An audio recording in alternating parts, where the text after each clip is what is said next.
आज की इस चुनावी सभा की अध्यक्षता कर रहे भारतीय जनता पार्टी के वरिष्ठ नेता श्री प्रदीप पांडे जी, मंच के संचालक जनता दल यू के नेता डॉक्टर सत्यप्रकाश सिंह जी, राष्ट्रीय जनतांत्रिक गठबंधन एनडीए जनता दल यूनाइटेड के सुयोग्य उम्मीदवार हमारे पुराने साथी भाई जय कुमार सिंह जी, हमारे साथ इस कार्यक्रम में उपस्थित प्रदेश जनता दल यू के कार्यकारी अध्यक्ष श्री अशोक चौधरी जी, काराकाट के माननीय सांसद जदयू नेता श्री महाबली सिंह जी, रोहतास जिला जनता दल यू की अध्यक्ष श्रीमती अरुणा देवी जी, भारतीय जनता पार्टी के वरिष्ठ नेता और एनडीए के संयोजक श्री मान सिंह जी, भाजपा की प्रवक्ता श्रीमती पूनम देवी जी, इस कार्यक्रम में मौजूद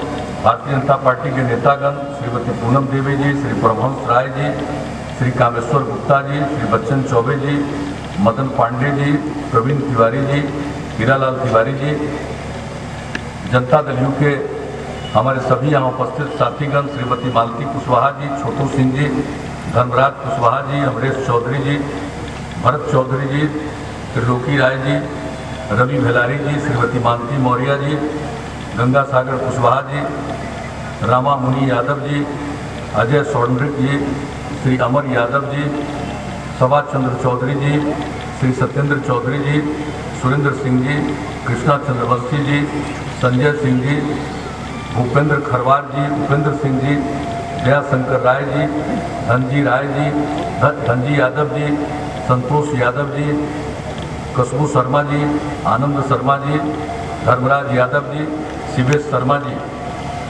और इसके अलावे हम स्वागत करते हैं यहाँ उपस्थित हुई हैं श्रीमती ममता पांडे, डॉक्टर अनुपम कुमार जी, जवान जनाब मोहनुद्दीन हुसैन साहब, जनाब मोहम्मद हाफिज इदरसी साहब, जनाब मुमताज वारिस साहब, जनाब मोहम्मद नजीब अंसारी साहब, विभिन्न पार्टियों से जनता दल में शामिल हो रहे हैं, मैं उनका भी स्वागत करता हूं। और एनडीए के अन्य सभी हमारे सम्मानित नेतागण, सभी मेरे प्रिय साथियों, प्रिंट एवं इलेक्ट्रॉनिक मीडिया से जुड़े पत्रकार मित्रों, छायाकार बंधुओं और इस चुनावी सभा में उपस्थित बहनों एवं भाइयों, मैं सबसे पहले आपका अभिनंदन करता हूं जो इस चुनावी सभा में और बहुत देर से आप मौजूद हैं, धूप को बर्दाश्त करते हुए आज सभा में शामिल हुए हैं। मैं इसके लिए आप सब लोगों के प्रति आभार प्रकट करता हूं, आप सबका अभिनंदन करता हूं। अब ये जो चुनाव है इस बार जो कोरोना की बीमारी आ गई, दुनिया भर में फैली है, अब जहां घटा था वहां फिर बढ़ रहा है। हम लोगों के यहाँ तो मार्च महीने से ही आया और उसके बाद काफ़ी बढ़ा, फिर घटा है। बहुत तेज़ी से हम लोगों ने जांच का काम किया, हर प्रकार से कार्रवाई की गई है, केंद्र के गाइडलाइन का पालन किया लॉकडाउन की स्थिति में, और उसके बाद भी हर तरह से हम लोगों की रक्षा के लिए, लोगों की सेवा के लिए काम कर रहे हैं। और हमको तो यही कहना है कि भाई इसका तो कोई ठिकाना नहीं है, ये दुनिया भर में फैला हुआ है, जहाँ घटा वहाँ भी बढ़ रहा है, तो जरा सचेत रहने की ज़रूरत है, भयभीत होने की ज़रूरत नहीं है, लेकिन सतर्क रहिए, सचेत रहिए। और इस कोरोना के दौर में हम लोगों का चुनाव भी हो रहा है, तो पहले कितना मौका मिलता था, चुनाव बहुत समय मिलता था, हर क्षेत्र में पहुंच जाते थे। अब इतना कम समय है कि चाह करके भी सब जगह नहीं पहुंच पाएंगे, लेकिन आज यहाँ पर आने का मुझको मौका मिल गया।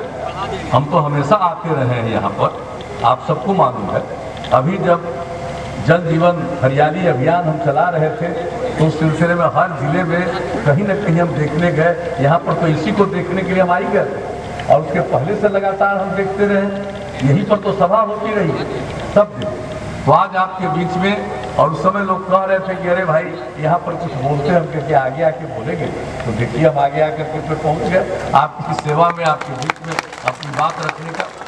तो मुझे बड़ी खुशी है कि फिर हम आपके बीच में आए हैं।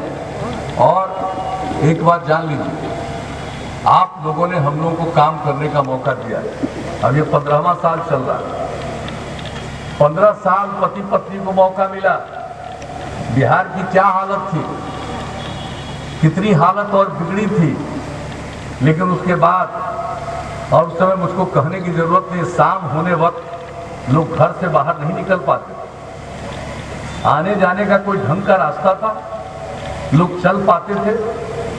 कितना बुरा हाल था, कितने अपराध होते थे, सामूहिक नरसंहार, अपहरण, क्या नहीं होता था। यहाँ से कितने लोग बिहार छोड़कर भागे थे, व्यापार करने वाले लोग, आपको पता है। और यहाँ पर कहीं ना कहीं कोई ना कोई लोग जो काम करना नहीं जानता है, जिसको काम में दिलचस्पी नहीं है, कुछ मेरे खिलाफ बोलता रहता है। हमको बोलो, खूब खिलाफ में बोलो, प्रचारित कराओ अपने आप को, उससे कोई फर्क पड़ता है हमको? हम तो प्रचार करने वाले आदमी है ही नहीं, हम तो काम करने वाले व्यक्ति। अब जरा सपना देख कल्पना कर लीजिए, क्या बुरा हाल था उस समय से क्या स्थिति में परिवर्तन आया। चाहे कानून का राज कायम किया हो, समाज में प्रेम का, भाईचारे का, सद्भावना का वातावरण पैदा करने का हर प्रकार से हम लोगों ने प्रयास किया है। दुर्घटनाएं कितनी घटी, सब तरह के अपराध में कमी आई, एक एक काम हम लोगों ने किया है। और क्या हालत था, यहाँ की स्थिति कितनी खराब थी, कितना पिछड़ापन था। और हम लोगों ने जब काम करना शुरू किया यहाँ के विकास के लिए, उस क्षेत्र में भी काम बढ़ा। और कौन कौन काम हम लोगों ने नहीं किया अपने राज्य के विकास के लिए, हर तरह की एक एक चीज को हम लोगों ने देखा। और क्या कहा था 2005 में जब काम करने का मौका मिला नवंबर महीने से, उसके पहले हम न्याय यात्रा पर निकले थे। हमने क्या कहा था सब जगह कि हम लोगों का विश्वास है न्याय के साथ विकास में। और न्याय के साथ विकास का मतलब है हर इलाके का विकास और समाज के हर तबके का उत्थान। आप बताइए, किसी के साथ कोई उपेक्षा की गई है? समाज के हर तबके के उत्थान के लिए हम लोगों ने काम किया, हर इलाके के विकास के लिए काम किया। और जो समाज में किनारे पड़े हुए लोग थे, वैसे लोगों को आगे बढ़ाने के लिए विशेष पहल की। महिलाओं की क्या स्थिति थी, महिलाएं कितनी कम जनप्रतिनिधि होती थी। हमने महिलाओं को पंचायती राज संस्थाओं में, नगर निकायों में 50% का आरक्षण दिया। आज कितनी बड़ी संख्या में 3 बार से महिलाएं जनप्रतिनिधि के रूप में सामने आई है। लड़कियों को लोग पढ़ा नहीं पाते थे, बहुत कम लड़कियां पढ़ती थी, गरीबी के कारण तो मिडिल स्कूल में नहीं भेज पाते थे। बेटियों के लिए उनको कपड़ा देने का पैसा नहीं रहता था। हमने पोशाक योजना शुरू की, गांव का वातावरण कैसा बदला। और उसके बाद जो लड़की मैट्रिक में कितना कम पढ़ती, कितनी बड़ी आबादी, कितना बड़ा राज्य। और हमने जब सर्वेक्षण करवाया तो पता चला कि पूरे बिहार में 9वीं क्लास में पढ़ने वाली लड़कियों की संख्या 1,70,000 से भी कम है। और जब साइकिल योजना की शुरुआत हुई, क्या वातावरण बना बताइए। लड़की साइकिल शहर में भी नहीं चलाती। कुछ लोग मेरी आलोचना करते थे कि लड़की को साइकिल चलवा रहे हैं, उसके साथ लोग कुछ कर देगा। हमने कहा कोई कुछ नहीं करेगा, हर परिवार की लड़की को साइकिल दे रहे हैं। और देखिए क्या वातावरण बना, कोई घटना घटी। और किस तरह से उसके बाद तो लड़कों ने भी जगह जगह हमसे कहना शुरू किया, अंकल कुछ हम लोगों पर भी ध्यान दीजिए। तो हमने लड़कों के लिए भी साइकिल योजना की शुरुआत कराई।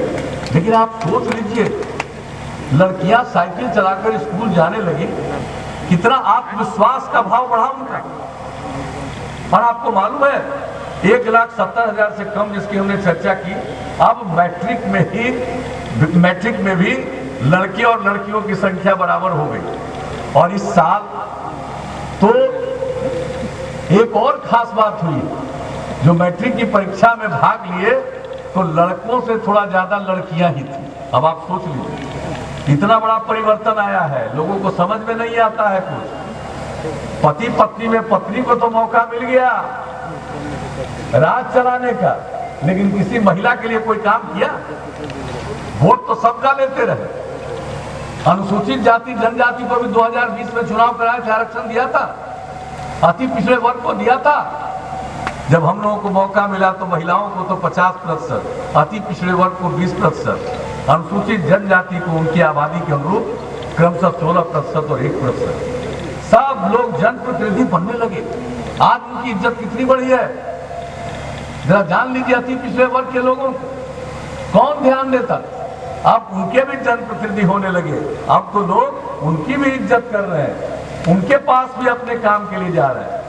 तो जो वातावरण बदला है समाज का, समाज में सबकी इज्जत बढ़ी है, किसी को उपेक्षा नहीं की गई। और जरा कल्पना कर लीजिए पहले क्या होता था, जो भी थोड़ा कमाते थे उनको भगा दिया जाता था, अपहरण कर लिया जाता था, क्या दुर्घटना होती थी। अब कोई दुर्घटना है, क्या स्थिति, कितना अपराध होता था। और अब जान लीजिए, अब केंद्र सरकार के द्वारा हर राज्य के अपराध के आंकड़े प्रकाशित किए जाते हैं हर वर्ष। 2018 का प्रकाशित हो गया केंद्र सरकार के द्वारा, और बिहार में अपराध कितना घट गया। इतना बड़ा राज्य, इतनी बड़ी आबादी, अब बिहार का नंबर है अपराध के मामले में देश में 23वां नंबर पर है। सोच लीजिए कितना बड़ा राज्य, कितना ऊपर है, और अपराध के मामले में कितना नीचे है, इतनी बड़ी आबादी के बावजूद। तो आप जरा सोच लीजिए।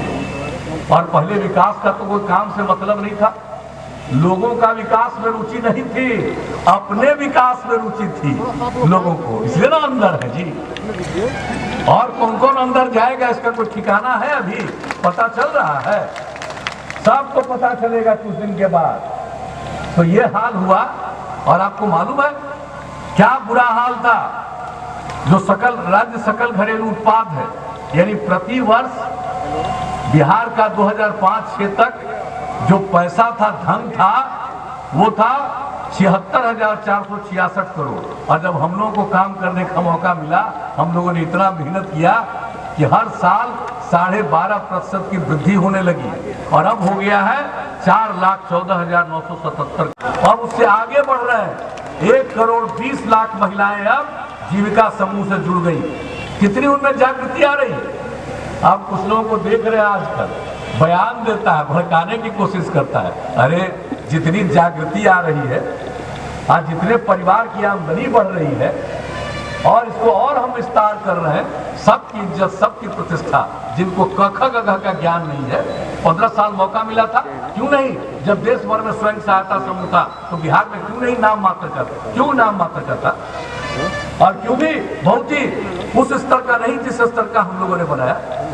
हमने अध्ययन करके जो जिस स्तर का बनाया जीविका समूह, वो इतना अच्छा था कि 8 से 8-9 साल पहले जो उस समय की केंद्र की सरकार, उसने यहाँ का आके किया, देखा कि भाई जीविका समूह तो स्वयं सहायता समूह में बहुत उत्तम है।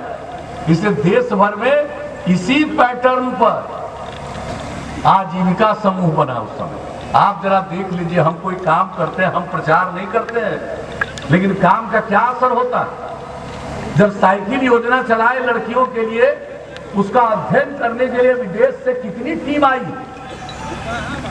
और आपको मालूम है अभी जो हम लोग काम कर रहे हैं पर्यावरण के लिए, जल जीवन हरियाली अभियान जो हम यहाँ पर आए थे, अब उसमें जो हमने आह्वान किया था, कितने लोग मानव श्रृंखला में शामिल हुए।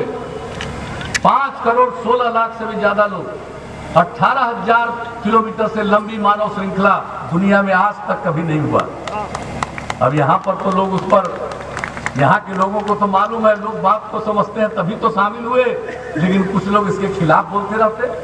और मालूम है अभी संयुक्त राष्ट्र संघ में, यूनाइटेड नेशन ने पत्र लिखा कि भाई आपके यहाँ पर्यावरण का काम हुआ है, जरा यूनाइटेड नेशंस के बीच में इसको लेकर के कार्यक्रम हो रहा, उसमें अपनी बात कहिए वीडियो कॉन्फ्रेंसिंग से। 24 तारीख को, 24 सितंबर को हमने लोगों के बीच में अपनी बात कही, जो काम किया है जल जीवन हरियाली में। और हमने एक बात बता दिया कि भाई हमारे जो राष्ट्रपिता है बापू, उन्होंने क्या कहा था, ये धरती लोगों की जरूरत को पूरा करने में सक्षम है, लालच को पूरा करने में सक्षम नहीं है। ये बात हमने अंतर्राष्ट्रीय स्तर पर बापू की ये बात कही, जो हम पूरे अपने बिहार में सबको बताते रहते हैं एक एक जगह। और कितनी जागृति आई है किसी भी काम में, चाहे सड़क बनाने का काम हो, स्कूल अस्पताल बनाने का काम हो, सब तरह का काम हम लोग करते रहे। पहला 5 साल से ज्यादा, दूसरा 5 साल, दूसरा 5 साल से तीसरा 5 साल, और अब तो 7 निश्चय कह दिया। कितने तरह का काम करवा रहे हैं आप जानते हैं। हर जिला में इंजीनियरिंग कॉलेज, हर जिला में पैरामेडिकल संस्थान, हर जिला में पॉलिटेक्निक इंस्टीट्यूट, हर जिला में महिला ITI, हर जिला में JNM संस्थान, हर अनुमंडल में एएनएम संस्थान, हर अनुमंडल में ITI, अब पूरे बिहार में काम कर दिया, बिल्डिंग भी बनता जा रहा है।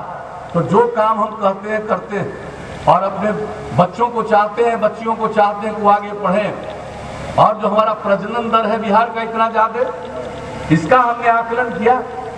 आप जरा सोचिए, जो आकलन किया गया तो पता चला कि अपने देश में पति पत्नी में अगर पत्नी मैट्रिक पास है तो उस परिवार का प्रजनन दर औसत 2 है, यानी पति पत्नी में पत्नी मैट्रिक है तो 2 ही बच्चा या बच्ची परिवार। और बिहार का सर्वेक्षण कराया, अगर पति पत्नी में पत्नी मैट्रिक पास है तो उसका भी औसत 2। और अगर पति पत्नी में पत्नी 12वीं क्लास पास है, इंटर पास है, तो देश का वैसे परिवारों का औसत था 1.7। और बिहार का करवाया हमने कि अगर पति पत्नी में पत्नी इंटर पास है, 12वीं कक्षा पास है, तो यहाँ का निकला प्रजनन दर औसत 1.6। ये तो यूरेका की भावना मेरे मन में आई कि भाई हम अपने सब बच्चियों को कम से कम 12वीं कक्षा तक पढ़ा देंगे, तभी यहाँ का प्रजनन दर नीचे जाएगा। और उसके लिए हर पंचायत में हमने जो काम किया 12वीं कक्षा तक की पढ़ाई के लिए, उच्च मध्य विद्यालय, तो ये सब काम जो हम लोग कर रहे हैं, माध्यमिक विद्यालय। और जान लीजिए 3000 के करीब जो बचा था उसमें 9वीं की पढ़ाई का इंतजाम कर दिया। और इस बार तो कि कोरोना के चलते स्कूल में पढ़ाई नहीं हो रही है उस ढंग से, वरना यहाँ सारा तैयार।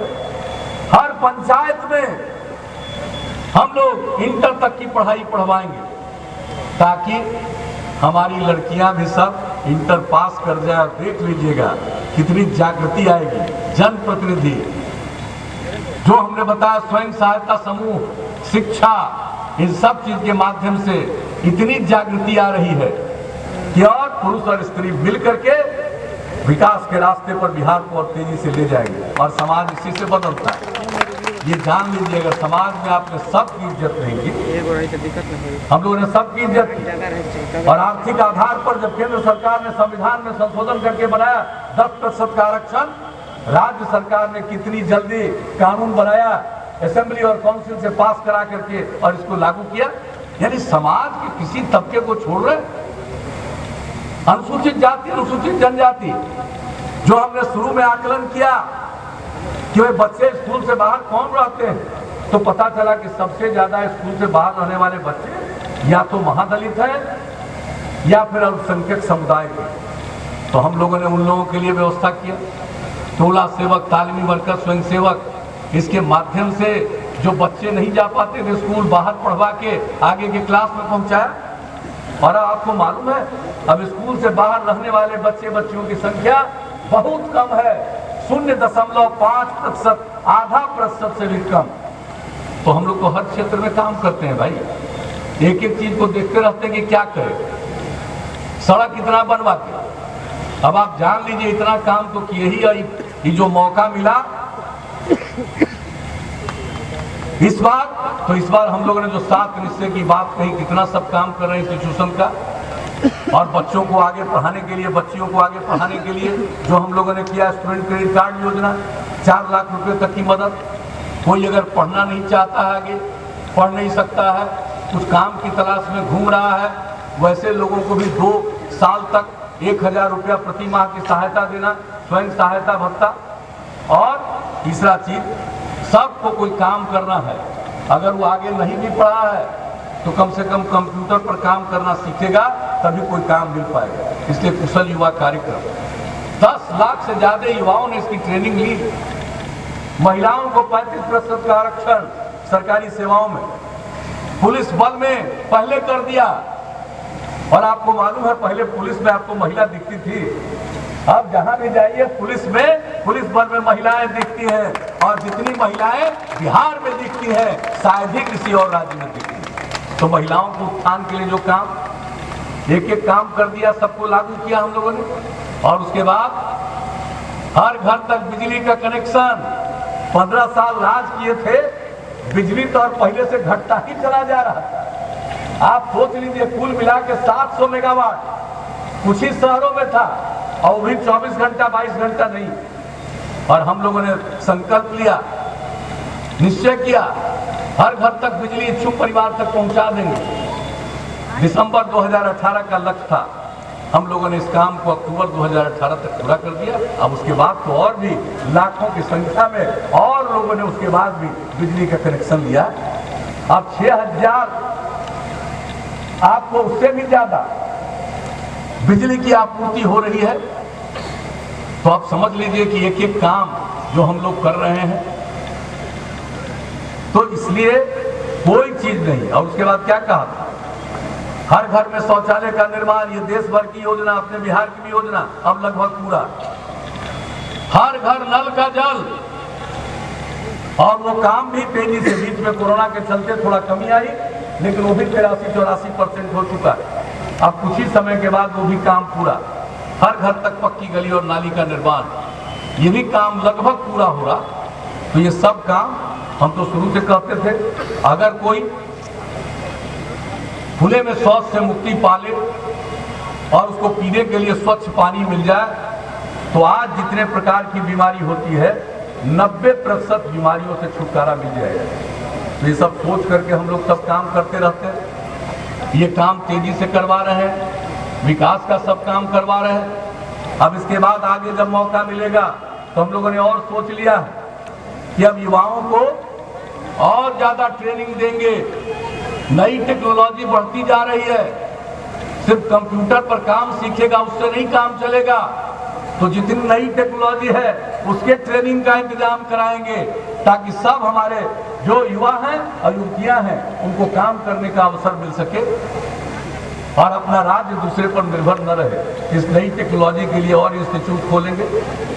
हर प्रकार से हम लोग इस तरह की मदद करने की कोशिश करेंगे। और आप जान लीजिए, महिलाओं के लिए और करेंगे। अभी इंटर पास करती है तो 10,000 रुपया की मदद देते हैं, और ग्रेजुएट हो जाती है तो 25,000 रुपया की मदद। अब अगली बार मौका दीजिएगा तो इंटर पास करने पर, 12वीं कक्षा पास करने पर हर लड़की को देंगे 25,000, और जो ग्रेजुएट हो जाएगी उसको देंगे 50,000, ताकि लड़कियों का और सम्मान बढ़े। सब जगह इतना भाईचारे का माहौल, एक दूसरे के साथ सहयोग का माहौल बनेगा, और सब और राज्य तरक्की करेगा, एक एक काम करेगा। और एक चीज जान लीजिए, हर खेत तक सिंचाई का पानी पहुंचाएंगे। अब अगली बार मौका दीजिएगा, कहीं सूखा नहीं, सिंचाई का पानी पहुंचा देंगे। गांव में भी जितना काम किया उसका देखभाल, और उसके बाद सफाई का काम, शहर में भी सफाई का काम, और गांव में जो सड़क से जोड़ा है हमने, अब और दूसरे प्रकार की सड़क गांव-गांव को जोड़ते हुए महत्वपूर्ण जगहों पर जाने के लिए और सड़क बनवाएंगे। और शहरों में, शहर हो या बाजार, बाईपास बनवाएंगे, और जहाँ बाईपास की जमीन नहीं मिलेगी वहां पर ऊपर से जाने के लिए फ्लाईओवर बनवाएंगे। एक एक काम आप जान लीजिए, इस तरह से हर जगह काम करेंगे। और हर एक गांव में एक बात जान लीजिए, अब जो है हर घर बिजली पहुंचा दिया है, अब हर गांव में हम सोलर स्ट्रीट लाइट लगवाएंगे, ताकि घर का बिजली बुझाइएगा और बाहर रोशनी रहेगी। सारे घर में सोलर स्ट्रीट लाइट लगवाएंगे। और हर गांव में स्वास्थ्य की और सुविधा, मनुष्य के लिए तो कर ही रहे और करेंगे, लेकिन साथ साथ लोग पशुपालन करते हैं, पशुओं का इलाज ठीक से नहीं करा पाते। अब 8 से 10